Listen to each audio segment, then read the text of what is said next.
Bonjour, j'avais oublié de mettre le micro. Donc bonjour, je m'appelle Patrice Canavo, je suis Buenos días, me llamo Patrice Canavo, soy docente investigador de AgroCampus West y animador de este seminario. Hoy tenemos dos presentaciones. La primera sobre los efectos de las condiciones microclimáticas en el crecimiento de la lechuga en una asociación frutihortícola presentado por un doctorando de la Universidad de AgroCampus, y una segunda presentación sobre el efecto de la diversificación vegetal de las parcelas sobre la alimentación de los parasitoides de pulgones y el control biológico, presentada por Bruno Jaloux, docente investigador de Institut Agro.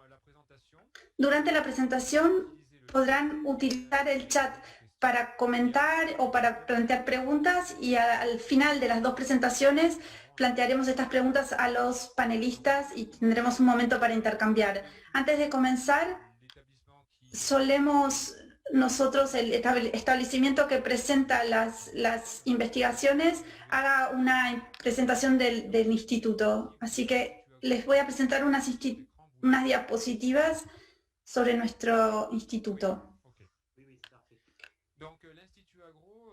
El Instituto Agro fue creado el 1 de julio de 2020. Voy a intentar pasar las diapositivas. Entonces, el 1 de enero de 2020, y esa creación se posiciona en el marco de una aceleración sin precedentes de las grandes transiciones digitales, climáticas, medioambientales. La formación y la innovación que desarrollamos en nuestro instituto forman parte de nuestros desafíos principales. Nuestra misión consiste en preparar la nueva generación de ingenieros y expertos en problemáticas específicas de la agronomía, la alimentación, y para poder anticipar mejor los cambios del siglo XXI. Nuestra ambición entonces es formar estudiantes creativos, comprometidos, que puedan comprometer soluciones y proponer nuevos modelos. Nuestro instituto resulta de la fusión de 3 escuelas de ingenieros que están bajo tutela del Ministerio de Agricultura: AgroCampus West, Montpellier Supagro y, dentro de poco, AgroSup Dijon. Estas 3 escuelas están situadas en zonas geográficas contrastadas en cuanto a clima, porque tienen distintas variables, lo cual permite unir distintas facultades y sistemas agronómicos distintos cultivos, viticultura, horticultura, producción animal y acondicionamiento paisajístico. Algunas cifras les doy para que se den una idea. Son 5 campus, 14 departamentos de enseñanza e investigación, 320 docentes e investigadores y más de 5.000 estudiantes. Y también 36 unidades de investigación cuya tutela depende de distintos institutos de investigación franceses. Tenemos también una acreditación ante 6 escuelas doctorales.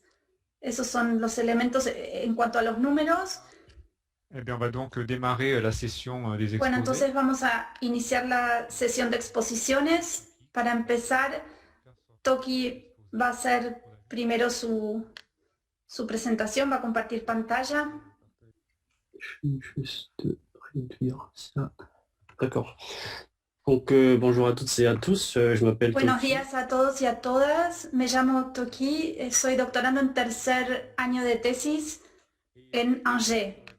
Trabajo sobre la caracterización del nitrógeno y agua en un sistema frutihortícola de mezcla de frutas y verduras.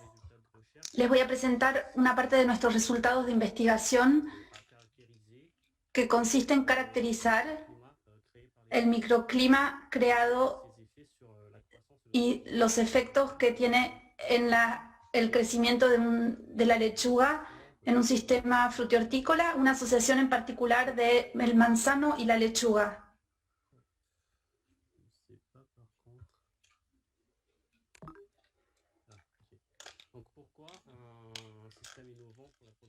¿Por qué un sistema innovador para un sistema de frutas y y verduras para satisfacer la demanda en primer lugar de los consumidores y responder a un deseo de frescura y de estacionalidad de los vegetales, y también para limitar los impactos en el medio ambiente, sobre todo el deterioro de los suelos. Por otro lado, ya se demostró en varios países que los sistemas agroforestales figuran entre los más prometedores en términos de producción, pero también de respeto del medio ambiente. Y esto fue demostrado a través de indicadores como el LER y los servicios ecosistémicos que brindan los árboles frutales.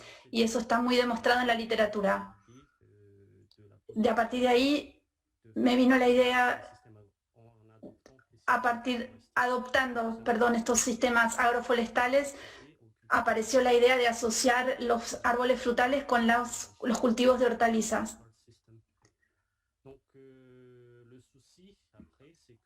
La preocupación es que para concebir o diseñar un sistema frutihortícola hay varias informaciones técnicas que hay que conocer, en particular la distancia entre los árboles frutales, las combinaciones de las especies entre especies hortícolas y la asociación de cultivos que van con ellas, pero también hay una inquietud en cuanto a cómo determinar la distancia óptima entre los árboles y el cultivo hortícola para disminuir la competencia y aumentar la complementariedad.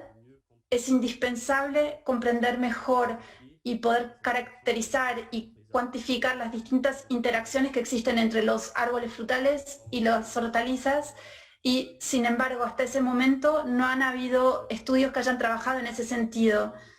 Hubo algunos que versaron sobre los sistemas frutihortícolas, pero limitados a una comparación global entre el sistema frutihortícola y el monocultivo.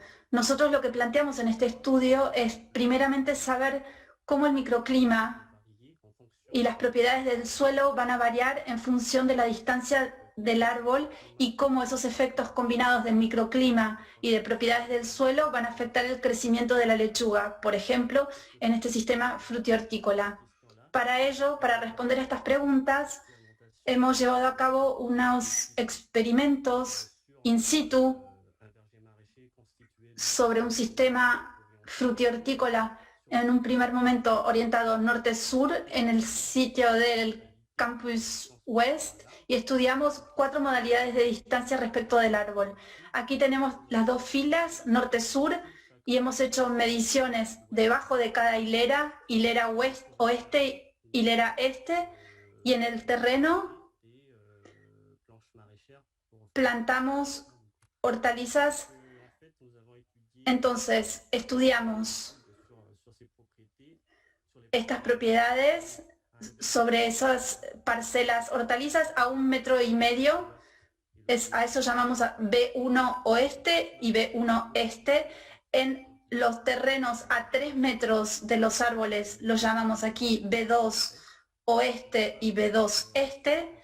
Y por último, en el cantero central, eso es considerado como nuestro testigo y está situado a 5 metros y supuestamente no tiene influencia de los árboles.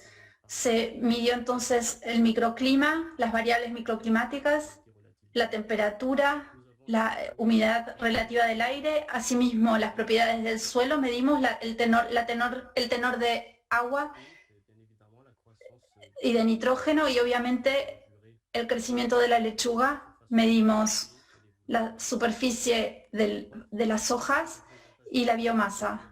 Esta es una presentación, una vista aérea de este experimento. Tenemos entonces las 2 hileras, norte-sur, el terreno con 5 parcelas hortícolas que les presenté.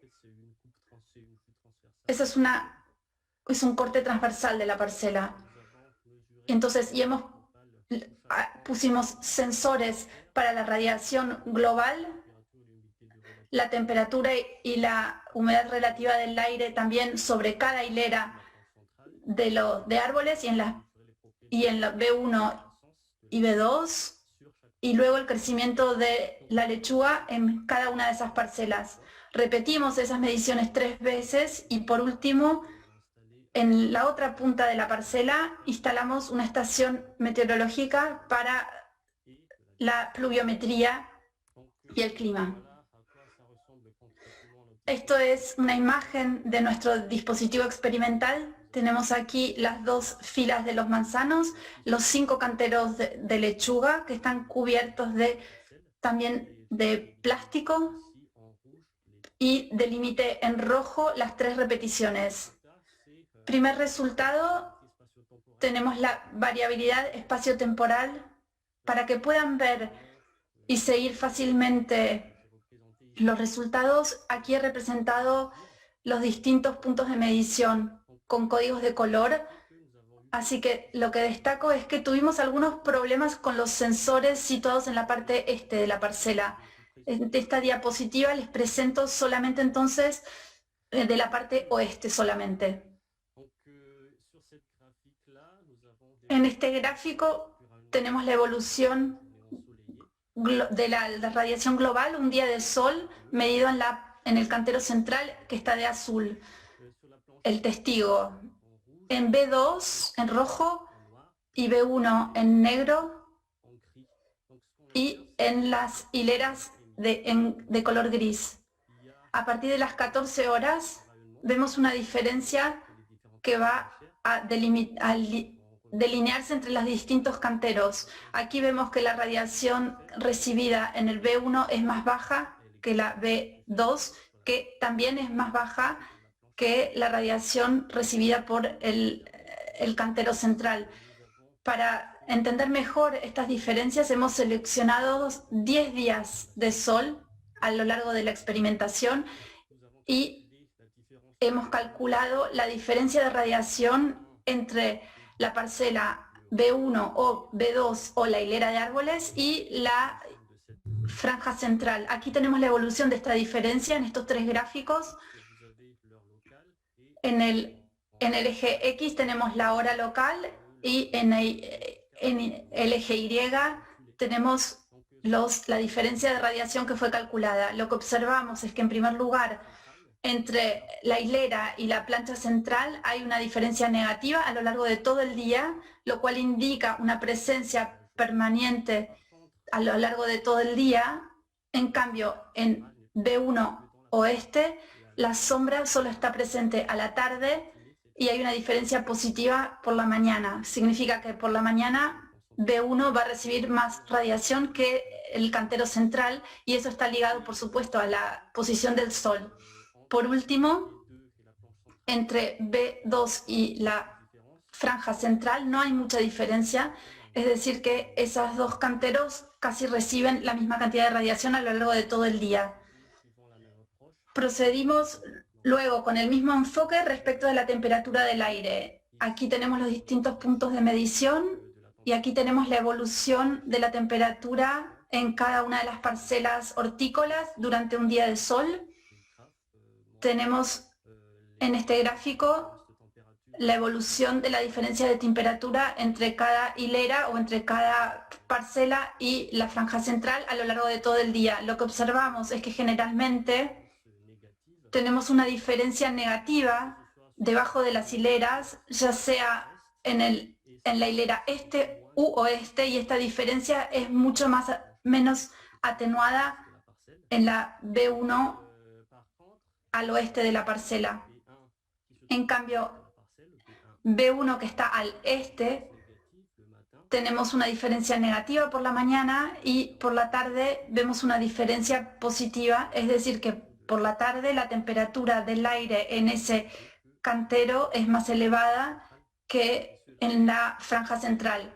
Y esto está ligado a la posición del sol porque durante la tarde esa parcela va a recibir más radiación y va a estar más expuesta al sol, la temperatura entonces va a aumentar mucho más. Refiriéndonos a las propiedades del suelo, hicimos 3 campañas de medición a 30 centímetros de profundidad. Las mediciones se hicieron antes de la plantación, durante la plantación y al momento de cosecha, y en cada momento de medición se efectuó al final del día. Observamos que el tenor en agua de las parcelas hortícolas tiende a disminuir si en distancia este-oeste, con un tenor en agua más bajo para los canteros que están al este, que están directamente expuestas al sol. Por la tarde, uno puede imaginar que hay un efecto de la evapotranspiración sobre la disminución en el tenor de agua del suelo en esas parcelas. Luego, en cuanto al tenor en nitrato del suelo, en el momento de plantar, hicimos estas mediciones y lo que observamos es que el tenor era significativamente más bajo en B2 oeste en relación con las franjas hortícolas. Había una saturación de agua y eso seguramente favoreció la pérdida de nitrógeno. Último resultado, vamos a intentar ver los parámetros explicados de qué manera van a incidir en el crecimiento del cultivo. Seguimos entonces la evolución de la cantidad de hojas de la lechuga en cada parcela hortícola, y lo que observamos es que la cantidad de hojas era significativamente más elevado en B2 y C, o sea, las que recibieron más sol al comienzo de la plantación, y en cambio esa diferencia de cantidad de hojas va homogenizándose en el transcurso del crecimiento del cultivo. Y lo sorprendente fue que cuando seguimos y miramos la evolución de la biomasa, lo que pasó fue que no en cuanto a los canteros hortícolas que tuvieron muchas hojas, pero no la concentración de biomasa no era más importante en esos canteros. Si miramos acá, en este gráfico, observamos que la acumulación de biomasa era mucho más importante en B1W, que era la parcela donde no se observaba sistemáticamente una cantidad mayor de hojas. Para explicar esto, miramos la evolución de la temperatura y ahí distinguimos dos fases de evolución de la biomasa a lo largo del ciclo del cultivo. Durante el primer mes, porque lo que observamos fue que la biomasa era mucho más importante en la parcela sombreada durante el periodo de fuertes temperaturas. Quizás habría un efecto de estrés térmico en la producción de biomasa, y eso fue confirmado por el hecho de que la demora en el crecimiento que se observó en las demás parcelas fue finalmente recuperado al cabo de algunas semanas, cuando comenzó a llover y la temperatura máxima bajó. Podemos realmente inferir que hay un efecto de estrés térmico en el crecimiento de la biomasa. Y en la BW, la biomasa era más baja, y eso se explicaba a través de un estrés nitrogenado, porque medimos un tenor en nitrógeno muy bajo en esa parcela. Para concluir, nuestros resultados demostraron que existe un efecto de microclima creado por los árboles frutales, y eso va a ser más o menos importante en función de la distancia respecto del árbol. Y ese efecto de microclima va a afectar el crecimiento del cultivo hortícola. Esta experimentación se reprodujo en 2020 para validar los resultados y para comprender mejor las interacciones que existen entre los distintos parámetros y encontramos más o menos las mismas tendencias, así que lo que sigue, actualmente estamos trabajando en la modelización de distintos procesos y para ello comenzamos con un modelo existente de agroforestería, el SAFE, High Safe, desarrollado y que asocia un modelo de desarrollo de árboles que se llama Safe Tree con otro modelo que se llama Sticks. En nuestro caso estamos utilizando para calibrar y validar un modelo de crecimiento de la lechuga, estamos combinando estos sistemas y para nuestro modelo frutihortícola vamos a hacerlo a través de vamos a implementar la producción, un modelo que mide la poda y a través de esos y las técnicas de gestión. Y a partir de eso vamos a hacer una simulación espacial del crecimiento o de sucesión de cultivos para poder evaluar, por ejemplo, la sostenibilidad de los sistemas. Y a partir de estas simulaciones digitales y de los resultados experimentales vamos a poder elaborar una herramienta que ayude luego y que pueda ser propuesta a la profesión agrícola para poder obtener resultados. Esto es lo que les quería presentar hoy. Muchas gracias por su atención y si tienen preguntas no duden en plantearlas luego. Muchas gracias, Toki. Efectivamente, ya pueden comenzar a hacer sus preguntas en el chat mientras que Bruno hace su presentación. También hubo preguntas sobre la posibilidad de volver a ver la conferencia y sí, les digo que sí, porque esta conferencia está siendo grabada, así que después vamos a mandar el link a los distintos participantes. Ahora le paso la palabra a Bruno Jaloux. Buenos días a todos, ¿me oyen bien? Empiezo. Me llamo Bruno Jaloux, soy docente investigador en Agrocampus West en Angers.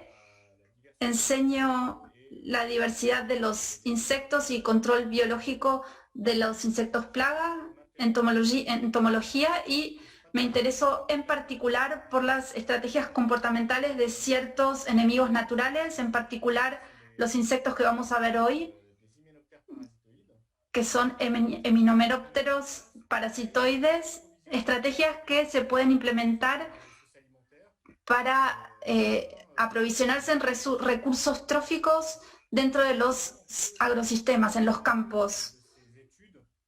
Y a partir de esos estudios se extrayeron informaciones para concebir sistemas que se pueda encontrar mejor alimento y entonces ser más eficaces en la eliminación de estos insectos plaga.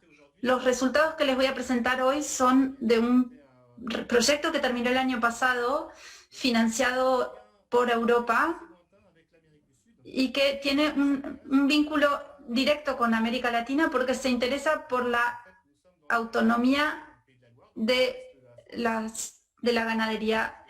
Estamos aquí en una zona de cría de ganado vacuno y son ganado que necesita proteínas para poder alimentarse y esas proteínas ya no se producen en Europa, sino que dependemos de la importación de soja, de la soja sudamericana, brasilera, argentina desde hace poco, con dependencias que plantean problemas en términos de trazabilidad para los cultivos biológicos y costos que evolucionan con el mercado. Hay una voluntad de Europa y de Francia de volver a desarrollar estas líneas de producción de leguminosas que produzcan proteínas vegetales en nuestras regiones. Estos cultivos podemos reemplazarlos, la soja, por habas, arvejas o lupino, que son cultivos que conocemos desde hace tiempo en esta región, pero que son difíciles de producir, son muy aleatorios. Hay años en los que se produce mucho y otros años, cuando las condiciones son malas, producimos muy poco. Una manera de estabilizar un poco esta producción es producir no como cultivo puro, sino asociado. Asociar entonces ese cultivo con otro, un cultivo de cereal por lo general. Entonces, los años en que la leguminosa no se desarrolla, vamos a tener una buena producción de cereales y además hay muchas ventajas en cultivar estas cosas combinadas con por el control de la maleza. En este proyecto entonces me ocupé de un punto particular que es el interés eventual de esta diversificación vegetal en el campo, en los cultivos asociados, en el control biológico y los mecanismos que podían permitir, gracias a esa asociación, favorecer el control biológico. Yo me intereso entonces por unos pequeños avispas, digamos, que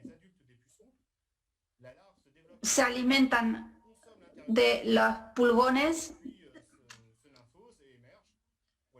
se convierten en ninfas, o sea, va matando el pulgón y se sigue alimentando de otros. Estos parasitoides son enemigos naturales muy buenos porque son muy especializados, pero son enemigos naturales que tienen necesidades importantes. En particular, necesitan alimentos azucarados. ¿Por qué? Porque son animales que son pequeños y que necesitan permanecer ligeros para poder volar. No tienen capacidades de estoqueo de energía. Entonces, regularmente tienen que alimentarse en carburantes para poder volar y desplazarte. Y ese carburante muchas veces para los insectos es el néctar azucarado. ¿Dónde encontrar ese alimento azucarado? Puede ser el néctar floral, que a veces es difícil de recoger. Hay insectos que están especializados en eso, como las abejas, los abejorros, las mariposas, pero hay ciertas plantas que nos interesan, como algunas leguminosas, que producen, además del néctar que está en la flor, un néctar extrafloral, que se produce específicamente para atraer a los enemigos naturales y recompensarlos. Es más, algunas leguminosas solo producen néctar cuando son atacados por una plaga para atraer a los enemigos naturales que van a eliminarlos. Otra fuente de alimentación que existe en los campos es la mielecilla de los hemípteros en general. Los pulgones, por ejemplo, o las vaquitas de San Antonio producen esa mielecilla ligada con su metabolismo y que es una fuente de alimentación importante. En un campo cultivado, cuando estamos en un monocultivo intensivo, tenemos plantas que están sincronizadas y que antes de la floración no producen néctar. Por lo general, se recoge la planta, se cosecha la planta antes de la floración. Por otra parte, hay productos fitosanitarios que eliminan la maleza. Entonces hay pocas fuentes de néctar en una parcela. En general están presentes en el borde de los terrenos. Hay una diversidad. A veces está controlada esa diversidad y a veces son más espontáneas. Dentro de esas parcelas hay únicamente mielecilla como fuente de alimentación, que supuestamente es de menor calidad que el néctar, sobre todo porque el azúcar es de menos calidad. Eso es lo que se cree, y que el interés entonces de longevidad o de fecundidad de los parasitoides es inferior entonces. Cuando los parasitoides se encuentran en este tipo de sistema, tienen que hacer idas y vueltas entre, por un lado, los bordes para ir a encontrar alimento, néctar, y el interior de la parcela, donde van a encontrar los pulgones. Están cambiando todo el tiempo de zona, a eso se le llama commuting, y se muestra en las últimas investigaciones que ese commuting se produce 2 veces por día, más o menos, por la mañana y por la tarde. Entonces eso impone mucho desplazamiento. Una manera de disminuir este desplazamiento es concentrarse en las interfaces. En lugar entonces de ir a parasitar a los pulgones en el centro de la parcela, si hay suficientes pulgones en todos lados, los parasitoides van a concentrarse en la interfaz entre la parcela y el borde. Va a haber un parasitismo entonces más importante en los bordes y más flojo en el interior. El objetivo de este proyecto es que al diversificar en el interior de la parcela vamos a aportar recursos que van a ser complementarios y que van, gracias a ciertas leguminosas como las habas que producen néctar extrafloral, al cultivarla en el interior de los terrenos de cebada que no produce néctar, vamos a encontrar recursos de néctar adentro de la parcela cultivada. Este aporte entonces de recurso alimentario va a modificar la actividad de alimentación, el desplazamiento de los parasitoides, que ya no van a ir solamente al borde a alimentarse, sino que van a ir dentro de la parcela o concentrarse en la interfaz. Va a haber algo más homogéneo de este modo y vamos a tener un mejor desempeño en materia de parasitismo y control biológico, que es lo que nos interesa. Para hacer eso, probamos distintas hipótesis precisas. Intentamos demostrar que en parcelas cultivadas tenemos más parasitoides que van a alimentarse con néctar en campos diversificados, con cultivos asociados, comparándolo con cultivos únicos. Y esa mayor proporción de animales que se alimentaron, vamos a observarla sobre todo en el centro de la parcela, porque en los bordes pueden haber animales que se van a alimentar de ese borde, entonces puede haber una ausencia de efecto de diversificación en esa zona. En el interior de la parcela, en cambio, el hecho de alimentarse más de néctar va a correlacionarse con una mayor presión de parasitismo, por ende de nivel de pulgones que va a ser menos elevado. Estudiamos esto en un modelo de cultivo asociado entre un cereal, el triticale, y una leguminosa que es las habas. En cultura simple o asociada, les recuerdo entonces que produce el haba una néctar extrafloral que está siempre presente y asociamos entonces a esto un parasitoide, los áfidos, que están especializados en los pulgones y los pulgones sobre todo de los cereales. ¿Cómo hicimos eso? Utilizamos una técnica que se implementó hace unos 20 años que se llama de inferencia de la historia nutricional. ¿Qué significa esto? El objetivo es, se realiza esto en dos momentos, en dos tiempos. A partir se les da en el laboratorio a estos bichos una alimentación controlada. Se los alimenta en pequeñas cajitas con una fuente nutritiva que se les da. Puede ser néctar, puede ser mielecilla o puede ser nada. Y se analiza entonces el perfil azucarado de esos animales gracias a una técnica que se llama HPLC, una cromatografía. Luego se capturan parasitoides en el campo, se los analiza y a partir de su perfil se determina su alimentación reciente sobre todo. Entonces se trata de comparar los perfiles de los animales cuya alimentación se conoce porque fueron criados en laboratorio y con la alimentación de aquellos que no se conoce y ver de qué está hecha esa alimentación. Buscamos más específicamente azúcares ligeros, glucosa, erlosa, melecitosis, glucosa, sacarosa. Azúcares ligeros. Hicimos ese trabajo y tenemos estos resultados que se resumen en este gráfico. Tenemos diferencias importantes de composición del recurso azucarado, la parte de arriba aquí. Por ejemplo, si no le damos nada, no hay azúcar. Aquí es mielecilla de un pulgón y hay una proporción importante de mielecitosis. No hay presencia de esa mielecitosa.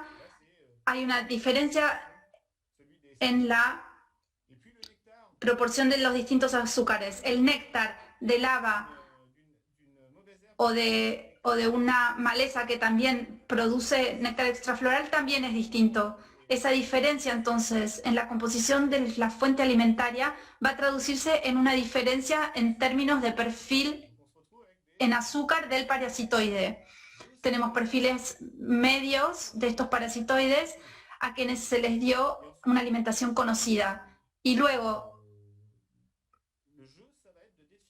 todo el tema consiste en definir un algoritmo de clasificación que pueda, a partir de los datos de laboratorio, que pueda darnos la relación que existe entre el perfil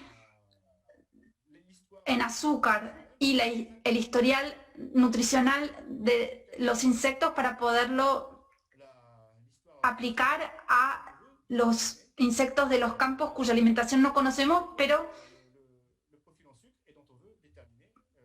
queremos determinar la historia nutricional conociendo su tenor en azúcar. Para eso utilizamos distintos tipos de algoritmos. Tradicionalmente, la gente que trabaja en esto desde hace tiempo utiliza cosas bastante brutales con umbrales que están definidos a partir de datos de laboratorio. O sea, en un gráfico con dos ejes, tenemos un eje que es el ratio entre la glucosa y la fructosa y el otro que es el índice total de azúcar. Y en este gráfico se pone a los animales que comieron y se sabe lo que comieron y aquellos que no comieron porque no se les dio nada, y se van a trazar dos rectas y diciendo los que están en esta zona son animales que tienen más azúcar que los que no comieron y que tienen un ratio inferior a los que comen. Vemos que este método es un poco impreciso porque un punto particular puede moverse mucho hacia la derecha y va a entrañar una muy mala precisión de los resultados que se van a obtener. Es una clasificación que va a ser muy aleatoria y muy dependiente de los individuos que se utilicen en el pool inicial en el laboratorio. Se pueden multiplicar experimentos de laboratorio y tener una cantidad enorme de puntos, pero pese a eso estamos con algo que es un modelo que es poco eficaz. Se desarrolló, sobre todo Martin Luque, un doctorando que trabajó mucho conmigo en este tema, hicimos una buena colaboración, desarrolló otros métodos alternativos de algoritmos un poco afilados como Machine Learning, Random Forest, por ejemplo, que definen árboles de decisión, se multiplican esos árboles de decisión y al final cada uno va a clasificar y va a haber una especie de votación para elegir el promedio de clasificación de los árboles con los que se trabajó, y eso permite tener una clasificación más fina. Hay otros métodos en los que no me voy a explayar, que tienen más que ver con la probabilidad y la estadística, que permiten clasificar, hacer un trabajo de algoritmo.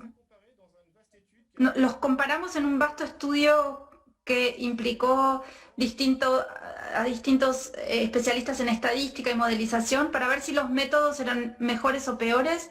Hicimos eso generando una cantidad muy importante de conjuntos de datos ficticios y los íbamos asociando a distintos tipos de análisis o a la cromatografía de las que les hablé, métodos simplificados, y miramos el método clásico, que es el rosa, el método comparado, su eficacia con los demás métodos.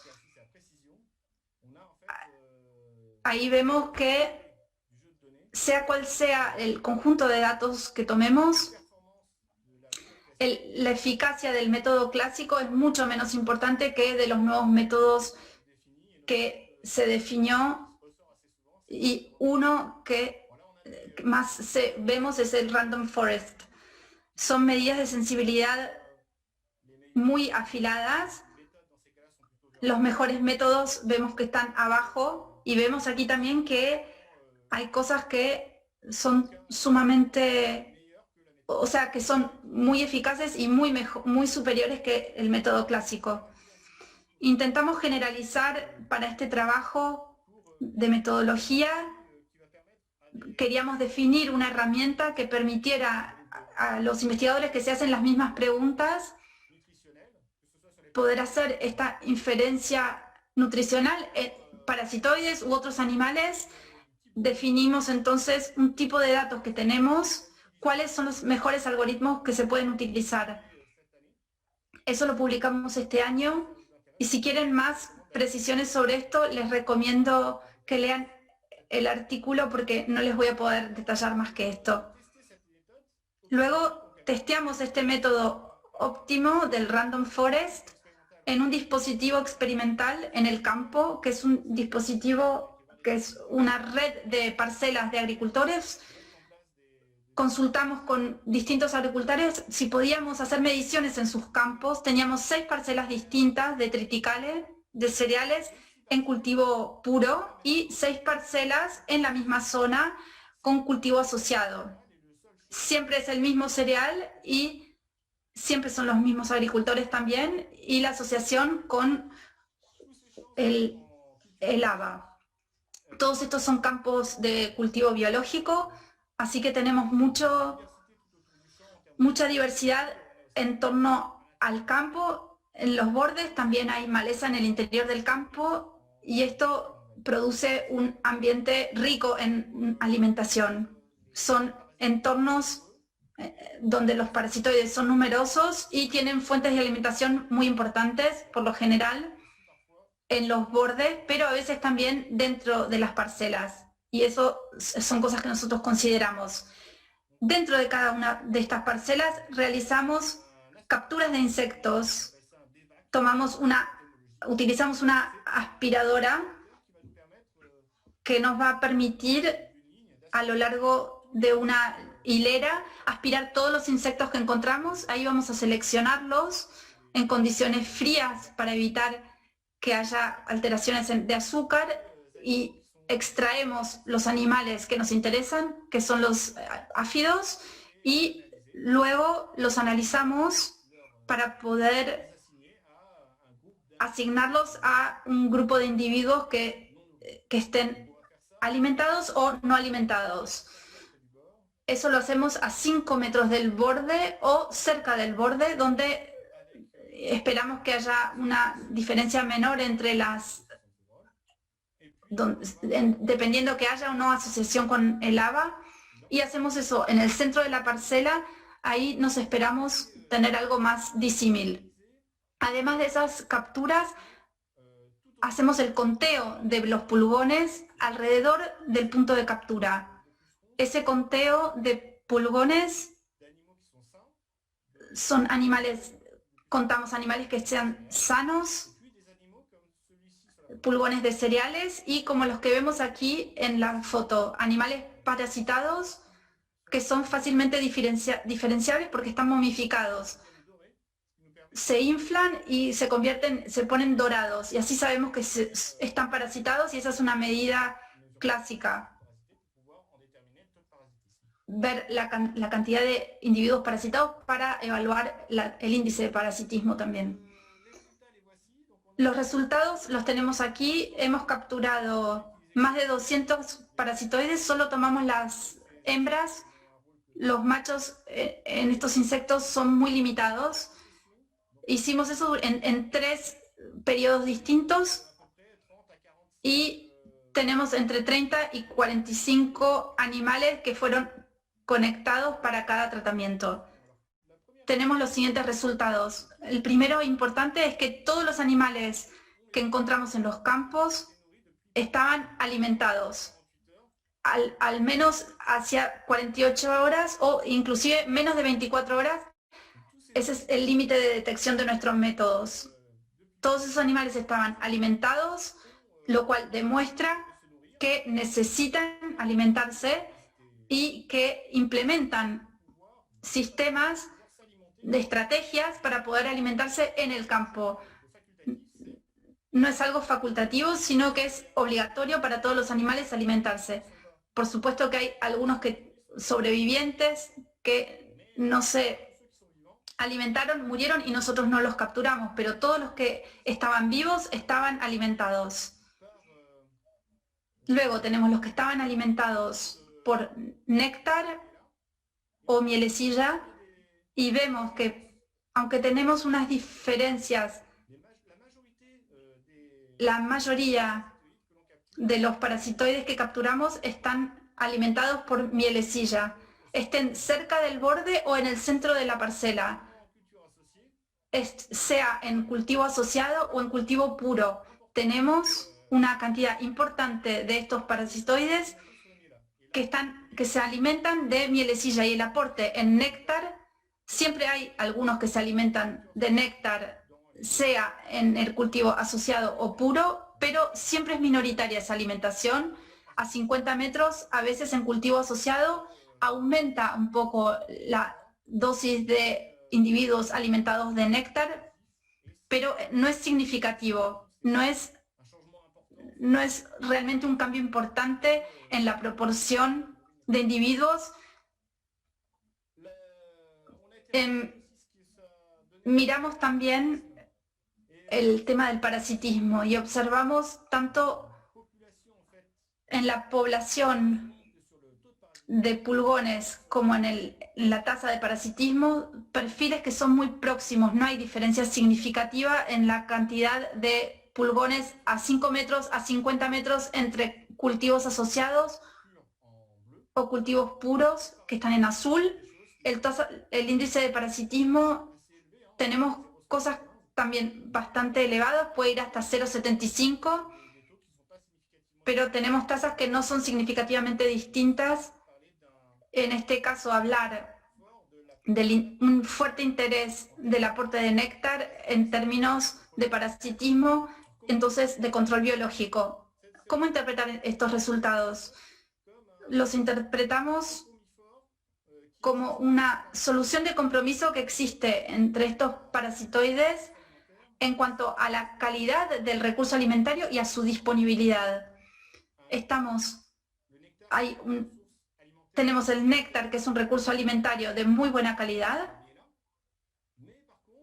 superior a la mielecilla, pero hay una mielecilla que está muy presente en los campos, sobre todo en los campos que están cubiertos de pulgones, que siempre están asociados y muy cercanos al huésped, que es el que produce la mielecilla, que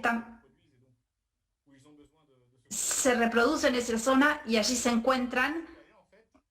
Entonces la disponibilidad de mielecilla es mucho más alta que el néctar.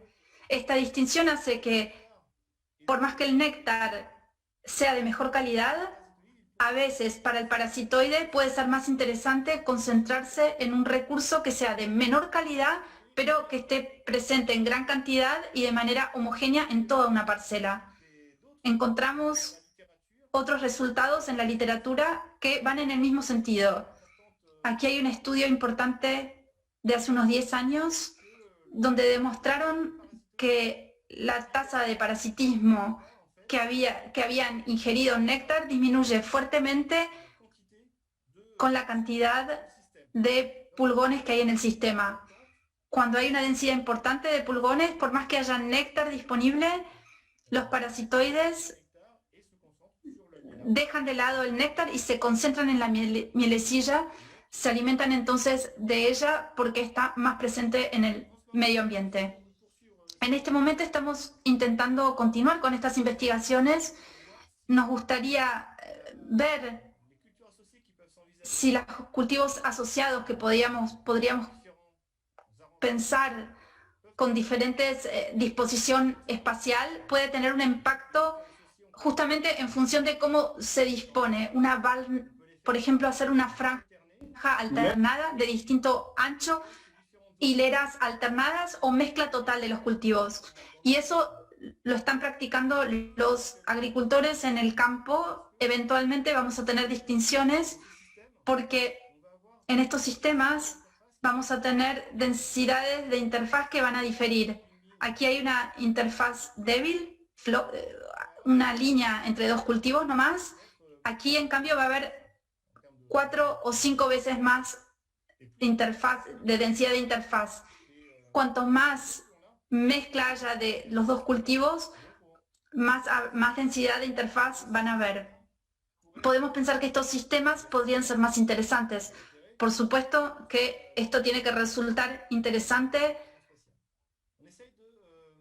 sea cual sea la disposición espacial.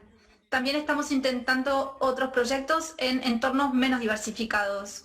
Les conté que trabajábamos con entornos de cultivos biológicos muy diversificados, con muchos parasitoides y muchos recursos presentes. Ahora estamos tratando de ir hacia otro tipo de proyectos en zonas de Francia donde se producen cultivos de manera intensiva, sin borde y con un uso masivo de productos fitosanitarios para luchar contra la maleza. Ahí podemos encontrar algo más realmente distinto. Gracias a un metaanálisis estamos intentando ver si el efecto que hemos visto y que es el interés de llevar un recurso alimentario a los parasitoides, eso lo encontramos de manera generalizada en estudios que se producen desde hace 50 años. Estamos en la buena vía y tenemos resultados interesantes. Y la última vía de estos trabajos es intentar generalizar este enfoque de inferencia nutricional, sobre todo, no a un tipo de alimento azucarado, sino al conjunto de recursos necesarios para un parasitoide en un ecosistema. Necesita refugio, necesita comida, necesita sombra. Gracias a análisis bioquímicos vamos a poder determinar, al capturar parasitoides, cuáles son los recursos limitantes en un entorno, cuáles son entonces los acondicionamientos necesarios que puedan permitir aumentar el control biológico en ese entorno. Puede ser a veces el recurso alimentario en las zonas poco diversificadas, a veces puede ser la falta de zonas para pasar el invierno u otras alternativas también. Todo eso, tenemos resultados prometedores en este campo para poder proponer un método estándar y realizar esta herramienta de diagnóstico. Bueno, he terminado por hoy. Si tienen... Aquí tenemos una foto de cada participante en este estudio. Muchas gracias. Gracias, Bruno. Pueden hacer algunas preguntas. Hay dos en el chat. Primero voy a intentar de nuevo compartir pantalla para presentar la Escuela de Agrocampus.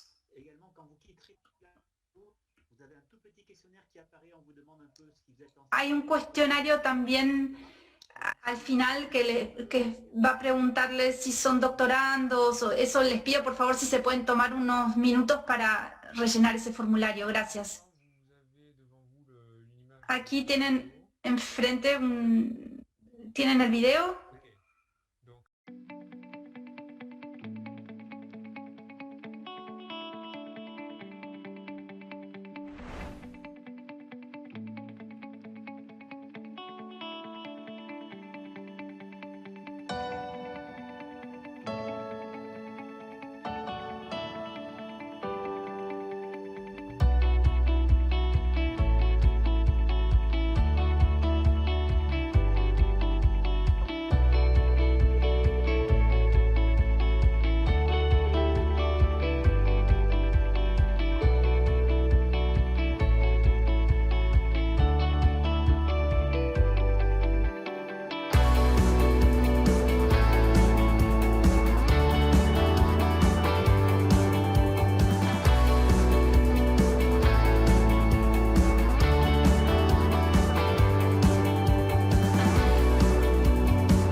Agrocampus Ouest. Yow mi seetaan ñëwal Agrocampus. Lleve el Agrocampus West. Dale, vení al Agrocampus West. Ven al Agrocampus. Es bacán. Vem para Agrocampus. Você vai adorar. Veniți la Agrocampus West. Donne-moi un coup de ouest. Venez à Agrocampus, c'est super. Ujo Agrocampus West. Приходите в Agrocampus West.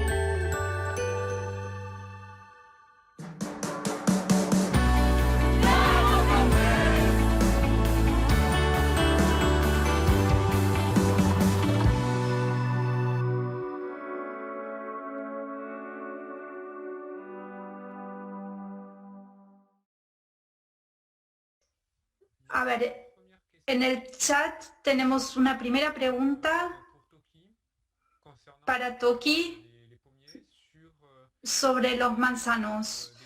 ¿Cuál es la edad del manzano al momento de la plantación, el diámetro del tronco y su altura?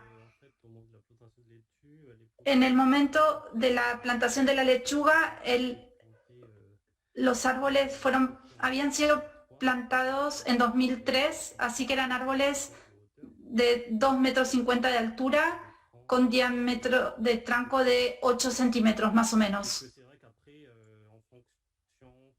En función luego de los diámetros de los árboles, según eso no había los mismos efectos. Eso también era interesante para la modelización, intentar probar distintos escenarios, distintas configuraciones de árboles, configuraciones espaciales y también parámetros fisiológicos. ¿Podés aclarar que hay distintas variedades de manzano? Sí, no los tengo todos en mente, no eran las mismas variedades. En las hileras oeste eran golden, sobre todo, en cambio en la parte oeste de la parcela eran 4 variedades. Había Cala, Granny Smith, no sé, no me acuerdo todas las variedades, pero había distintas, sí. Hay otra pregunta para Bruno sobre la valorización agrícola del triticale y el haba.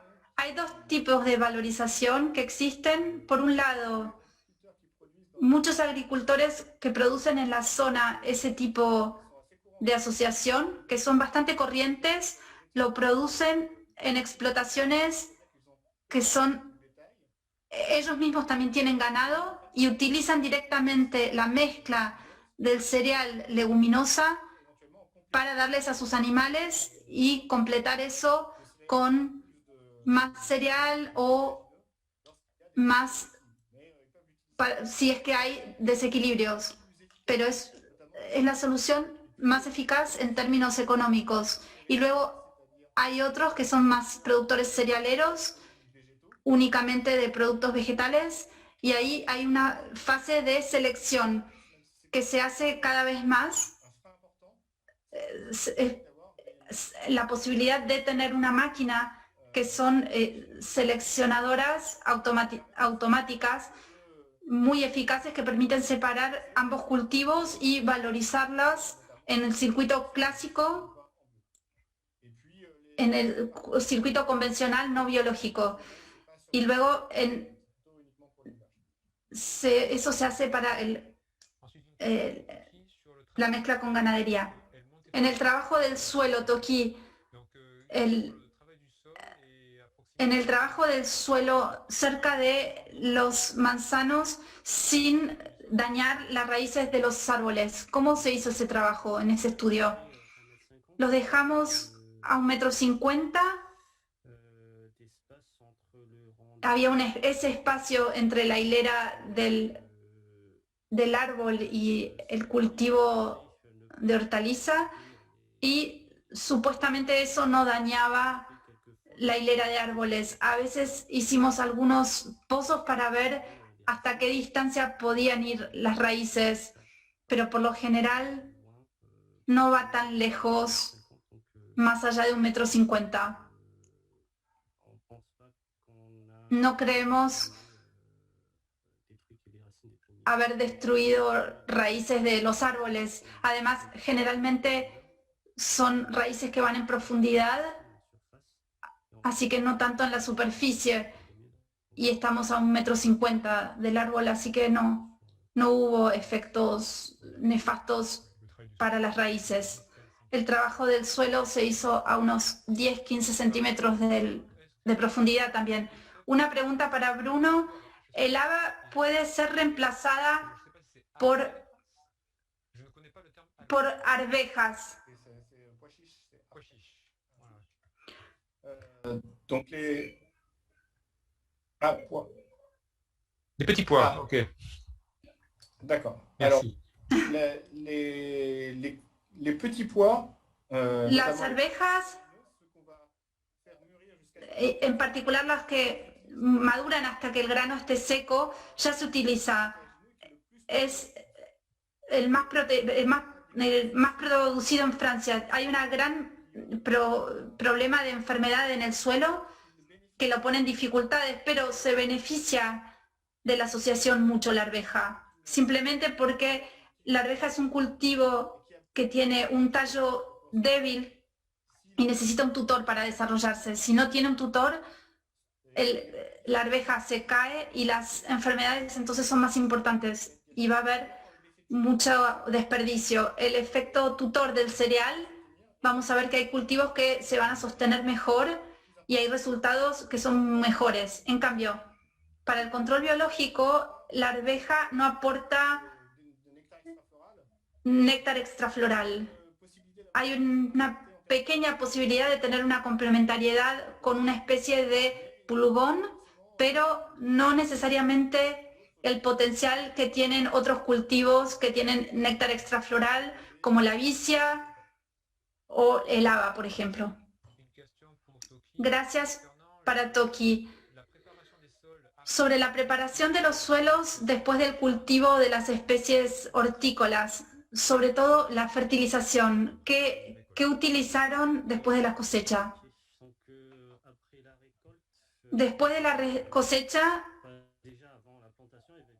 antes de la plantación no había fertilización porque medimos la materia orgánica del suelo antes y estimamos que era lo suficientemente elevada como para no tener que fertilizar. Luego pusimos los cultivos hortícolas, los plantamos y después de la cosecha previmos poner un cultivo de abono verde, pero que no pudo hacerse finalmente por la crisis sanitaria. Se hizo entonces un poco después, finalmente. Así que es un sistema realmente biológico.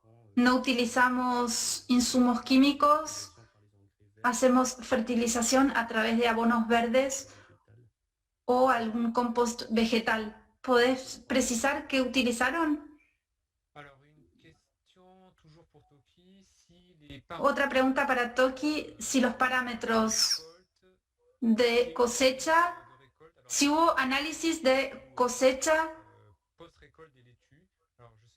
después de la cosecha de la lechuga, supongo que tenoren elementos en los vegetales, ¿qué pudieron hacer como análisis después? Antes hicimos un seguimiento de la biomasa, pero trabajamos con el ciclo del nitrógeno, sobre todo hicimos análisis de carbono y nitrógeno, además de las mediciones de materia seca, por supuesto. No sé si hay más preguntas. ¿Hay alguien que quiera hacer una pregunta en directo? ¿En francés o en español? Yo tengo una pregunta. Si los manzanos, si la parcela estaba construida, si los árboles habían sido plantados en simultáneo o después. A ver, Hablo de esta parcela porque había otras parcelas frutihortícolas de las que se ocupaban otros estudiantes. Aquí era un vergel de manzanos únicamente y lo que se introdujo fue el cultivo hortícola. Quitamos entonces algunas hileras, 2 hileras de manzanos que estaban en el terreno de la configuración, los quitamos para hacer la configuración actual con las parcelas hortícolas. O sea que la lechuga es lo que llegó después de los manzanos. Estaban desde hacía mucho tiempo antes. ¿Hay alguna otra pregunta o comentario? Savoir s'il y a eu un système d'irrigation. ¿Hubo un sistema de riego? Sí. Regamos hicimos riego por goteo. Y para Toki, ¿la vida biológica del suelo se analiza también? Sí. Es un estudio que estamos haciendo en este momento. Estamos intentando caracterizar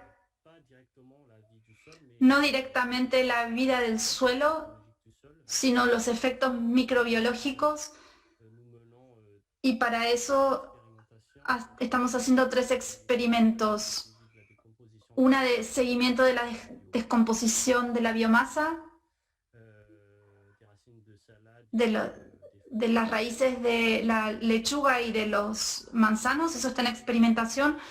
Un segundo experimento tiene que ver con el seguimiento de la mineralización de la materia orgánica, del humus del suelo. Y el tercer experimento, la medición de los distintos flujos de dióxido de carbono ligado con la actividad biológica del suelo. Hicimos mediciones entonces a distintas distancias de los árboles para captar esa actividad microbiológica. Esos son los 3 principales experimentos que llevamos a cabo en este momento para caracterizar las características microbiológicas del suelo. Hay un comentario de una profesora que dice que las presentaciones de ustedes inspiran mucho a los estudiantes. Muchas gracias. ¿Hay alguna otra pregunta? Una pregunta para Bruno. Más allá de la calidad de la mielecilla, ¿podemos pensar en otro actor que intervenga? Respecto del néctar, hay factores que intervienen a nivel aromático. Hay trabajos recientes para saber cómo los parasitoides consiguen dirigirse hacia el néctar, y nos damos cuenta que hay medidas específicas, hay cualidades olfativas que en los néctares que son captadas por los parasitoides y que les permiten encontrar esa fuente alimentaria. Esas son otras pistas, porque ese néctar, como no necesariamente estar asociado a una flor que tiene un atractivo visual u olfativo, uno se pregunta realmente cómo hace el parasitoide, lo encuentra. En términos de minerales, esos son otros estudios interesantes. En entornos tropicales, sobre todo, nos damos cuenta que los hemiópteros en general tienen dificultades para alimentarse de ciertos minerales. Van a necesitar complementarlo. Puede ser de barro, sobre todo en lugares donde hay charcos, o carroña, o cuando hay cosas en descomposición, y eso les permite complementar la alimentación. Pero en los néctares mayoritariamente hay azúcares, y eso es lo que vienen a buscar los parasitoides. Otra pregunta para los dos: si los trabajos dieron lugar a producciones escritas, artículos, para poder acceder a ellos. Bruno, creo que hay cosas que ya tenés. Sí, lo que les mostré corresponde con 2 artículos en particular que acaban de ser publicados, uno metodológico sobre los aspectos de algoritmos de clasificación, que son bastante precisos, son de lectura un poco difícil, pero si no, un aspecto más de terreno, de campo, un artículo en Biological Control, no sé si es posible, pero creo que se puede contactar para obtenerlo. No sé si hay un espacio para ponerlo a disposición. Quizás podés poner tu mail en el chat, así te contactan directo. Y Toki, por mi parte, los resultados que les presenté recién fueron presentados en un congreso internacional en SHE, y hay un artículo que está siendo redactado en este momento y va a ser publicado, espero, dentro de poco. ¿Podés decirnos el título al menos del artículo? El título no ha cambiado. Es el título de la presentación que hice. Ok. Ahí está el mail de Bruno también. Si no hay alguna otra pregunta. QIR là, de Benoît Mob. Question complémentaire, si vous suivez le rendement des arbres, est-ce qu'il a évolué suite à l'implantation des laitues ou est-ce que d'autres évolutions ont été constatées sur les arbres en dehors de l'effet de la suppression des rangs? Donc nous, oui. C'est bon, Patrice? Oui, c'est marrant, je la vois pas cette question en fait, je sais pas où elle est. Mais c'est pas grave, vas-y, réponds. Du coup, nous, dans cette expérimentation, on s'intéresse plutôt sur les effets des arbres fruitiers sur la croissance des cultures maraîchères, plutôt que l'inverse. Mais je pense que cet effet sur les arbres, je pense que ce sera plus valorisé, ce sera plus perceptible à partir de la modélisation. Mais nous, on n'a pas quantifié ça expérimentalement. Ok. On peut prendre une dernière question. Alors, il y en a une. Alors, ce système présente-t-il des inconvénients au moment de la récolte des pommes? Alors, je ne vois pas quelle est l'idée derrière la question. Est-ce que Mauro, vous pouvez préciser? Peut-être la difficulté parce qu'en fait ça c'est un inconvénient qui est souligné plusieurs fois dans les systèmes vergers maraîchers. Si vous installez des planches maraîchères juste sous les rangs des arbres, ça va compliquer la récolte des fruits sur les arbres fruitiers.